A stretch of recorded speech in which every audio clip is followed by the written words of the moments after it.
Hi, I'm Ben. Welcome to my book corner. Today we have another review for you, and this is for Bounty Inc. by Adam Holcombe. So this was released on the 15th of October 2025. Comes in at 650 pages for the ebook version. As always, we should talk a little bit about the story, the characters, the world building, and the presentation before my final thoughts at the end. Let's dive straight in. So, the story for this one, we are primarily following a character called Win. Win has just inherited his father's massive galactic corporation, and with this massive inheritance and money comes great responsibility, which he does not want. At a mandated funeral that everybody who was employed by the company was attended, as was placed in the will of his father, Wynne actually sold the company out from under everybody's noses and took the money to start his own business. That business is to become the galaxy's first bounty hunter agency, to create a era where bounty hunters work together rather than in competition. And also, from Wynne's point of view, he kind of wants to learn to become a bounty hunter because bounty hunters are cool. And that is a really, really simple and interesting little sort of pitch for this story. And what happens then is Wynne starts to get together, and knowing that he doesn't have a great deal of experience, he was brought up in a very xenophobic environment towards aliens, and was very sheltered and cloistered. He reaches out and gets a number of bounty hunters to join this agency. There's a number of different ones in here. The one I'm going to speak about the most will be Sage, but there is, as is said in the blurb for this one, there's a giant lizard person, a woman trapped in her armor, a cyborg, a probable war criminal, several thousand beetles, and a 10-year-old insectoid with a pet. To give you an idea of how varied the cast of this is. And what we go through here is, first of all, Wynne learning to become a bounty hunter and some of the choices that he has to make along the way, despite the fact he is quite soft-hearted and quite innocent. You have a bit of a romance subplot there as well. But you have this group of bounty hunters begin to learn to work together, and actually very much a bit of a found family thing going on here. It does remind me a lot of ways, if you played the Mass Effect video games, the sheer diversity of the different characters that you meet and form into your crew, it kind of has that little vibe going to it. And these people start to get to know each other, they become friends, and they take on more and more difficult jobs. However, money is not infinite. And when a offer too good to be true comes up and they go in as a group for the mission, things don't turn out exactly as they seem, as they have accidentally been bungling into the business of one of the most powerful crime lords in the galaxy. This is a really fun take on the bounty hunter idea, and the thought of fetching these different people who are generally in competition with each other and throwing them together into like a blender to try and get them to work together is a really interesting way to do things, and there's enough character work in here that makes this work really, really well. And for 650 pages, which, side note, didn't know that going in when I requested the arc, I thought this was going to be the same length as the Gam Gam stories. It is not. There's a lot here to cover with both the character growth and also the overarching story of trying to deal with the teething problems of this organization. And I think this works incredibly well. Characters then, and this is a bit of a weird one because in many ways Wynne is the main character and feels very vanilla. So the way I will explain that is, quite often when you play a video game like Mass Effect, your character will be sort of the everyman of the situation, a bit bland other than the choices that you make, but generally speaking, they are surrounded by more interesting people, and that is kind of the case here for me personally. And that's not because Wynne themselves is innately a not interesting character. They have a really strong character arc, going from innocent, cloistered sort of young person going out into the universe. And there's a few different situations that he finds himself in where, because of his naivety, it really plays into some of the scenes. and also the romance that begins to develop and this sort of coming of age thing that's going on with him as well. So while he's not an uninteresting character, very much overshadowed by some of the characters around, all the bounty hunters in here do get their own POV points in the story, which gives every character a chance to breathe. And that works really, really well in terms of character beats as they get to know each other and learn to trust each other as a unit, dealing with some of their personal relationships as some of them have known each other for a long time as well, and also their view of their profession, because they're all doing this for different reasons. Now, for me personally, the standout is Sage, who is the other human on the team, who is kind of coming towards the end of their bounty hunting gig, but they just love bounty hunting so much, and they kind of see this as their nest egg. You know, they don't want to give up, but they know they're getting old and are beginning to slow down, but they love the thrill. And the relationship that Sage has with a number of other characters, in particular the lizard lady, is both bawdy and fascinating. And there's a lot of prehistory in there, not just with these bounty hunters, but with some of the antagonists and some of the characters that they meet throughout. And seeing how they go about approaching their jobs and completing their jobs really does give you a really strong insight into their personalities and the way they work. And this works really well when you consider the sheer breadth of the different cast. You have, as already mentioned, human, reptile, cyborg, hive mind insects, insect with sort of a... The pet is a bad word. It's more like a symbiote in many regards. And also, all the bounty hunters have special abilities as well. We'll get onto that in world building in a minute. But where this really works is the chemistry between the characters. And this is something that Adam did really well previously with Gam Gam as well. There is just such a spark in this between the characters that works so well.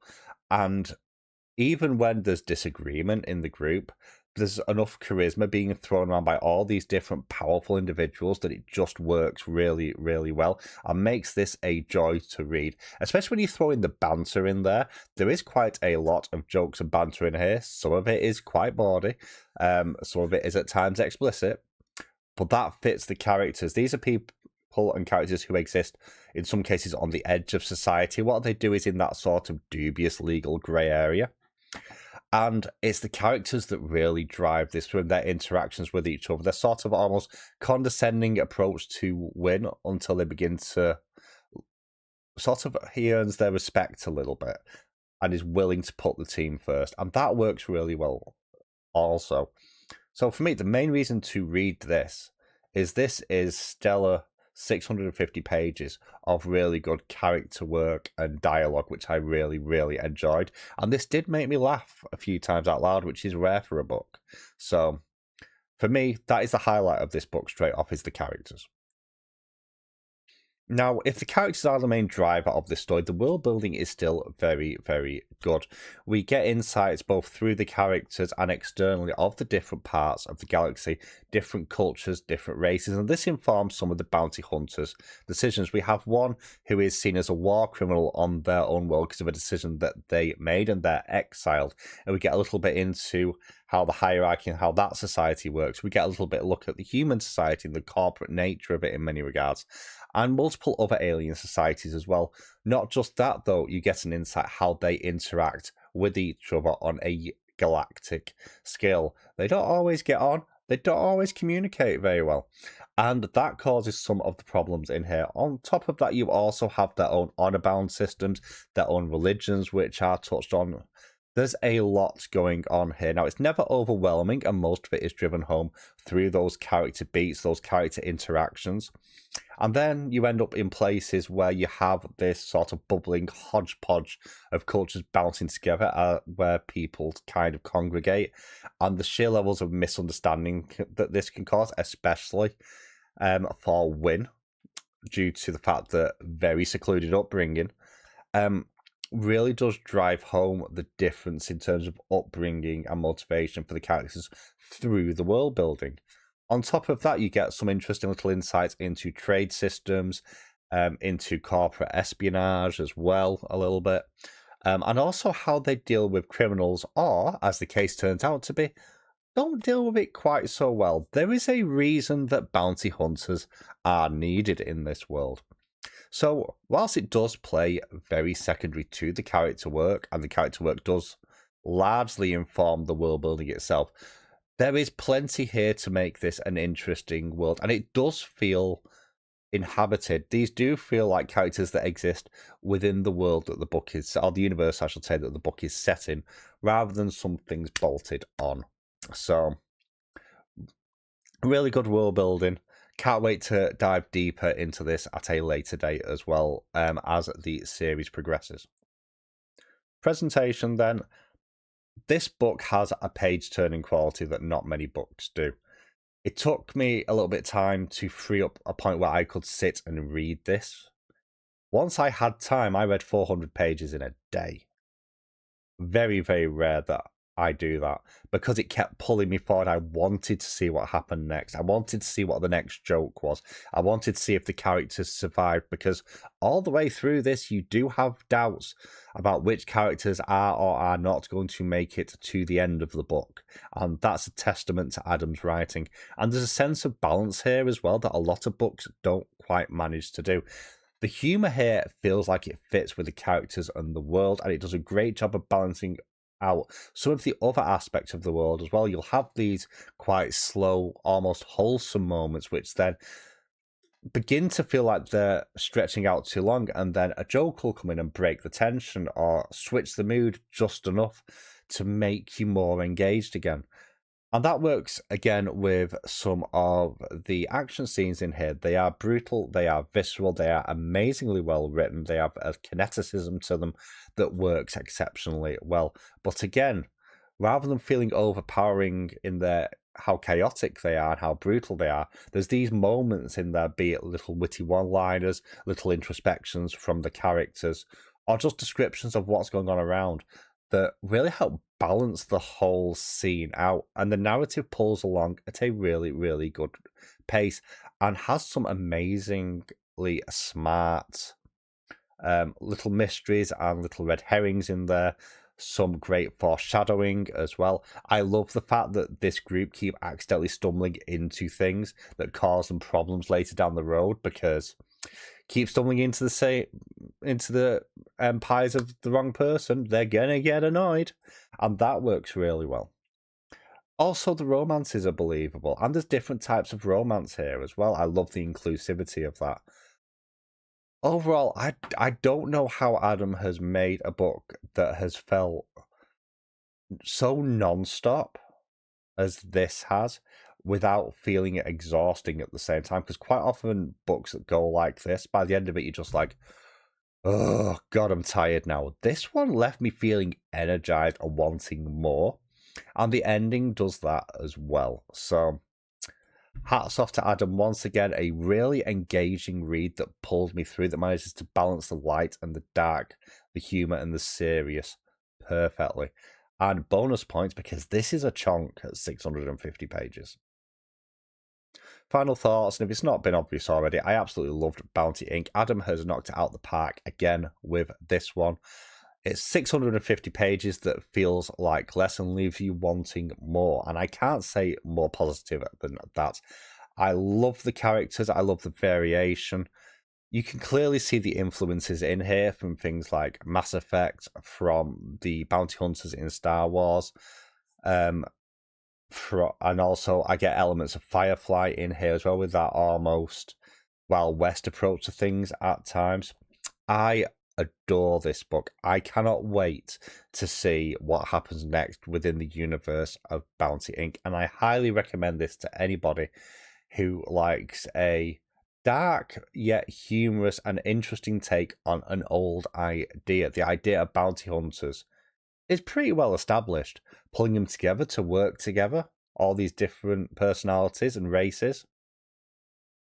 This feels like something special, and this may well be one of, if not my favourite sci-fi book of the year.